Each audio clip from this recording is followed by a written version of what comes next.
National scholarship অর্থাৎ NSP scholarship 2025 আবেদন শুরু হয়ে গেছে। কারা আবেদন করতে পারবে, কি কি ডকুমেন্টস লাগবে, কত পার্সেন্টেজ মার্কস লাগবে, সমস্তটা এই ভিডিওতে জানাবো। তাই যারা যারা এই এনএসপি স্কলারশিপে আবেদন করবে তাদের জন্য ভিডিওটা ভীষণ ইম্পর্টেন্ট, তাই সম্পূর্ণ ভিডিওটা দেখো। আর আমাদের চ্যানেলে নতুন হলে প্লিজ চ্যানেলটিকে সাবস্ক্রাইব করে পাশে বেল আইকনটি অবশ্যই ক্লিক করে দিও। তোমাদের যে কোনো ধরনের এনকোয়ারি থাকলে অবশ্যই আমাকে কমেন্ট সেকশনে কমেন্ট করে জানাতে পারো। তো চলো ভিডিওটা শুরু করা যাক। ন্যাশনাল স্কলারশিপ পোর্টাল অর্থাৎ এনএসপি, যেটা প্রতি বছর প্রচুর স্টুডেন্টরা এই এনএসপি স্কলারশিপে আবেদন করে এবং প্রচুর স্টুডেন্টরা এই স্কলারশিপ থেকে 50,000 টাকা অবধি পায়। আর এটা একটা বেনিফিট আছে, ক্লাস 1 থেকে কিন্তু প্রত্যেকে এই এনএসপি স্কলারশিপে আবেদন করতে পারবে। ক্লাস 1 থেকে যে কোনো ক্লাসের স্টুডেন্টরা undergraduate, UG, PG, PhD যদি করে থাকো প্রত্যেকেই কিন্তু এনএসপি স্কলারশিপে আবেদন করতে পারবে। আর এটার টাকা কিন্তু একদম 10,000, 20,000, 30,000 এইভাবে বিভিন্ন ক্লাসে বিভিন্ন টাকা দেওয়া হয়।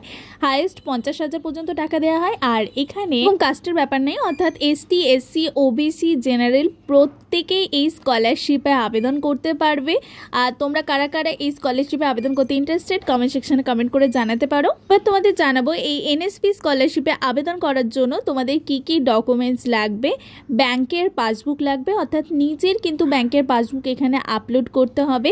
এডুকেশন ডকুমেন্টস, অর্থাৎ তোমার যে এডুকেশন, অর্থাৎ তুমি যদি ধরো ক্লাস 1-এ পড়ো, 4-এ পড়ো বা মাধ্যমিক দিয়েছো অথবা এইচএস দিয়েছো অথবা ইউজি কোর্সে পড়াশোনা করছো, পিজি কোর্সে, তো সেইটার কিন্তু ডকুমেন্টসগুলো অর্থাৎ রেজাল্ট, অ্যাডমিট কার্ড এখানে আপলোড করতে হবে।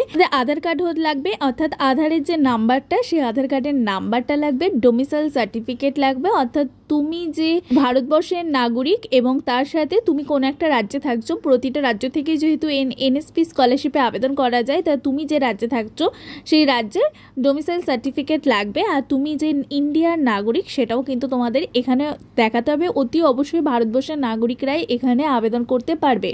ইনকাম সার্টিফিকেট লাগবে, এখানে 2.5 লাখ টাকা পর্যন্ত তোমরা লাস্ট ইনকাম সার্টিফিকেট আপলোড করতে পারবে। ছোট ইনকাম যদি 2.5 লাখের বেশি হয় তাহলে কিন্তু আপলোড করতে পারবে না। 2.5 লাখের মধ্যে বা তার কম তোমরা ইনকাম সার্টিফিকেট আপলোড করবে।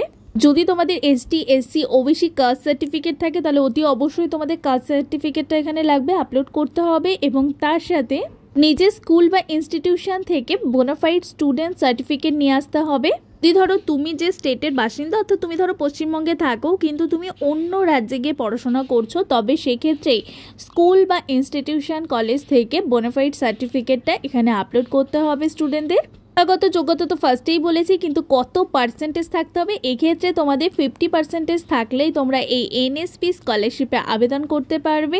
তো তোমরা কারা কারা এই এনএসপি স্কলারশিপে আবেদন করতে ইন্টারেস্টেড কমেন্ট সেকশনে কমেন্ট করে জানিও। আর যেমন আমাদের রাজ্যে বিভিন্ন স্কলারশিপ রয়েছে, যেমন স্বামী বিবেকানন্দ স্কলারশিপ, ওয়েসি স্কলারশিপ, এগুলো সমস্ত সরকারি স্কলারশিপ, সেই রকমই এনএসপি স্কলারশিপ হচ্ছে কেন্দ্রীয় সরকারের একটি সেন্ট্রাল গভর্নমেন্টের স্কলারশিপ। আর এটা কিন্তু প্রতি বছর অনেকেই পায়। আর অনেকেই জানতে চাও যে এসবিএমসিএম স্কলারশিপ আবেদন করলে এই স্কলারশিপে আবেদন করতে পারবে কিনা। হ্যাঁ, অবশ্যই পারবে এই স্কলারশিপে, কারণ এটা হচ্ছে সেন্ট্রাল গভর্নমেন্টের স্কলারশিপ আর এসবিএমসিএম স্কলারশিপ হচ্ছে আমাদের স্টেট ওয়েস্ট বেঙ্গলের স্কলারশিপ। তো আরও কিছু জানার থাকলে অবশ্যই কমেন্ট সেকশনে কমেন্ট করে জানিও। আর ভিডিওটা যদি ইনফরমেটিভ একটুও লাগে প্লিজ লাইক করে দিও, ফ্রেন্ডদের সাথে শেয়ার করে দিও যাতে তাদেরও জানা হয়ে যায়। আর আমাদের চ্যানেল নতুন হলে প্লিজ চ্যানেলটিকে সাবস্ক্রাইব করে পাশে বেল আইকনটি অবশ্যই ক্লিক করে দিও।